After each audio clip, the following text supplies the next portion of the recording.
بروميثيوس كاسم معناه في حكمة، أو الشخص اللي يقدر يتوقع المستقبل. بروميثيوس كان تايتن من التايتنز أو العمالقة الأوائل. لما قامت الحرب بين آلهة الأوليمب والتايتنز، بروميثيوس كان في صف الآلهة، ولذلك لما تم الانتصار عليهم زوس عفى عنه وما نفاهوش لتارترس أو جحيم العالم السفلي، بل خلاه مستشاره كمان.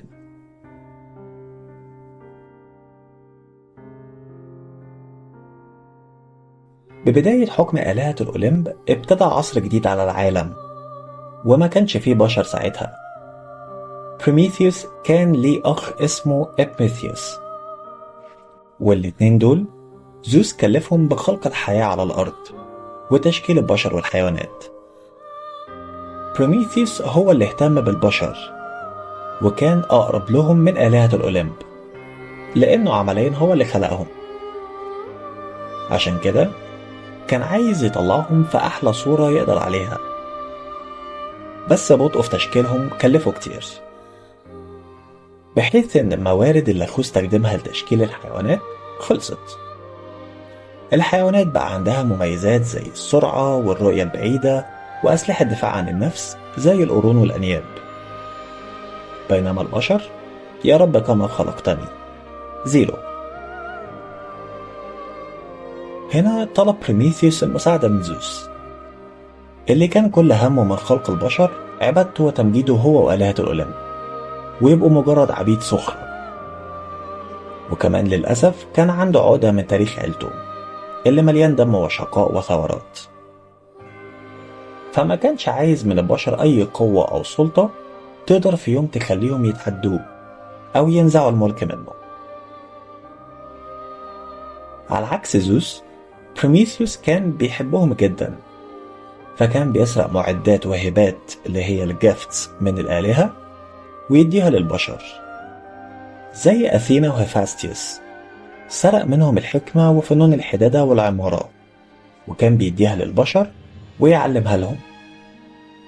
وحاجات كتير جدا زي مهارة ركوب البحار والعلاج وقراءة النجوم واستخدامها كبوصلة. وده أدى لغضب زوس الشديد عليه. وجب الذكر إن بروميثيوس كان عكس أخوه في كل حاجة، حتى في معنى الاسم. بروميثيوس كان دايما بيفكر في بكرة أو حتى ال100 سنة الجايين، وإزاي يقدر يخلي العالم حكيم ومتطور أكتر. أخوه كان دايما عايش في الماضي وبيهتم باللحظة الحالية، في حين إن سكان الأوليمب كان كل همهم السلطة واللهو وشرب الخمر.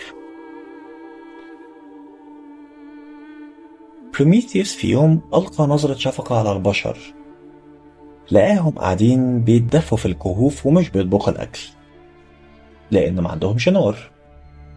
ففكر لو بس اديت لهم جزء من النار يقدروا يمشوا حياتهم بيه ويتعاملوا معاه، ساعتها البشر ممكن يتطوروا، ومن النار هيقدروا يخترعوا أسلوب معيشة ومساكن وأدوات جديدة. وقرر التنفيذ. راح لزوس وعرض عليه الفكرة اللي اترفضت أول ما خرجت من بقه. زوس قال: مستحيل أوري البشر طريق النار، ممكن يبقوا أحكم وأقوى، وساعتها هيتمردوا على الأوليمب اللي وهبتهم الحياة. لازم يفضلوا ضعاف ومؤثرين للشفقة زيهم زي الحيوانات، خليهم يتعفنوا في البرد عشان الآلهة تعيش سعيدة. بروميثيوس أحبط جدا وقرر ينفذ خطته لوحده. من هنا بتبدأ قصتنا تتفرع. أولا، في أقاويل بتقول إنه قطع جذع شجرة عملاقة ومد إيده ساعة الفجر والشمس بتطلع لحد ما آخر جذع الشجرة لمس الشمس وولع، ساعتها نزل يديها للبشر كهدية منه. قصة تانية بتقول إنه كان في معبد بيتم عبادة النار فيه في الأوليمب، لأنها نار ما بتطفيش من ساعة ما اتخلقت. سرق بروميثيوس جزء منها واداها للبشر، وفي الحالتين النار هنا بتعتبر رمز للمعرفة، زيها زي تفاحة آدم. زوس ما كانش عايز البشر يكتسبوا العلم ويتساووا بالآلهة. سايد نوت كده إن في قصة تانية بتقول إنه سرق واحدة من صواعق زوس اللي بيصنعها ليه هيفاستيوس إله النار والحدادة. المهم، البشر فرحوا جدا بالهدية وعملوا حفل شواء ضخم، أول مرة ياكلوا أكلة نظيفة بقى. للأسف ريحة الشواء طلعت للأولمب، فزوس غضب جدا وقرر ينزل ينتقم ويبيد البشر. بس بريميثيوس المعروف بدهائه عرف يخدع زوس ويقول له إنه رغم السرقة اللي عملها وكل حاجة البشر مالهمش ذنب، وإنهم عاملين حفل الشواء ده على شرف آلهة الأولمب، قرابين يعني. البشر بياكلوا اللحم وبيحرقوا العظم كتبجيل للآلهة، فعرف يسكت زوس من الآخر. ومع امتلاك البشر للنار زي ما كان متوقع، أبدعوا في فنون الصناعة وكل حاجة بدائية، وده استثار اندهاش وإعجاب الآلهة بيهم كلهم ما عدا واحد، زوس، اللي غضب غضبة اهتز ليها جبل الأولمب، وأمر هيفاستيوس بصنع سلاسل عملاقة يربط بيها بريميثيوس على جبال القوقاز.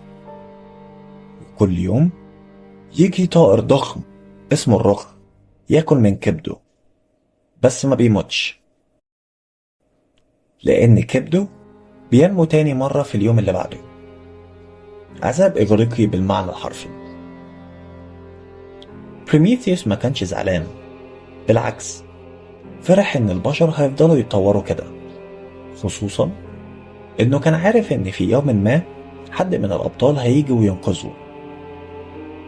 وكمان تنبأ بانتهاء حكم زوس على يد واحد من أبنائه، ودي نقطة ضعف وخوف زوس بسبب تاريخه المليء بقتل أفراد عيلته وانقلابهم على بعض. فعرض على بريميثيوس حريته مقابل إنه يحكي له النبوءة، بس هو رفض. فقرر زوس عقاب البشر جميعا. فكر معايا ايه احلى عقاب ممكن توقعه على قوم غلبان قاعد لوحده يعيش ويتعايش مع حاله؟ بالظبط، هي دي، الستات. زوس قرر اعطاء البشر جفت اخيرة. امر هيفاستيوس اله النار بصنع امرأة، وكل الآلهة أعطتها مباركاتها وهدية منها، زي مثلا هيفاستيوس نفسه أعطاها الجسد الناري، وأثينا أعطتها قوة التحمل والإبداع، أفروديتي ادتها الجمال والسحر والقدرة على إغواء الرجال. هيرمس ما كانش قد كده، واحنا بنعتذر للفيمينست، بس هو ادها عقل صغير وقدرة محدودة على التفكير. واتسمت المرأة الأولى على الأرض باسم باندورا، أو ما معناه الجميلة التي منحت كل شيء. زوس بعت باندورا لإبميثيوس أخو بريميثيوس بصندوق هدية، بس مكتوب عليه لا تفتحه. قلنا قبل كده إن الأخين دول مختلفين في كل حاجة، بس متفقين في الحكمة والذكاء. وإبميثيوس كان ذكي وما كانش من نوع الرجالة اللي يقبل هدية من الأولمب أصلا، بس أول ما شاف باندورا ذكائه وحكمته دول اتبخروا تماما قدام الجمال وسحر المخلوق الجديد ده، فاتجوزها. لكنه رفض يفتح الصندوق برضه، على الأقل احتفظ بجزء من عقله في الآخر. باندورا فضلت تلح عليه وهي متخيلة كنوز وهدايا وسحر في الصندوق ده، فحياتها اتحولت لجحيم لأن زوجها مش موافق، لحد ما في يوم انتهزت فرصة خروجه وفتحت الصندوق. هنا العالم اسود حواليها. هي ما تعرفش انها ادت الفرصة للفقر والجوع والمرض والحقد وكل حاجة وحشة كانت محبوسة ان هي تخرج للعالم. اول ما استجمعت شجاعتها ورباطت جأشها قفلت الصندوق. قفلت الصندوق على اخر حاجة لو كانت خرجت للبشر كانوا هيروحوا في داهية: اليأس.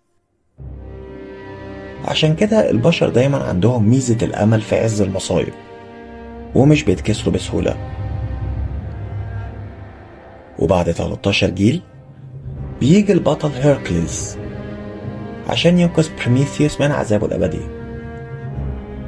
بس عشان اللعنة تتكسر كان لازم حد يحل محل بروميثيوس في العذاب، وقد كان حد من المصابين بلعنة من التايتن في تارترس اتنازل عن حياته الأبدية في سبيل إنه يشوف العالم الخارجي أخيرا، وبقى هو برج القوس شيرون.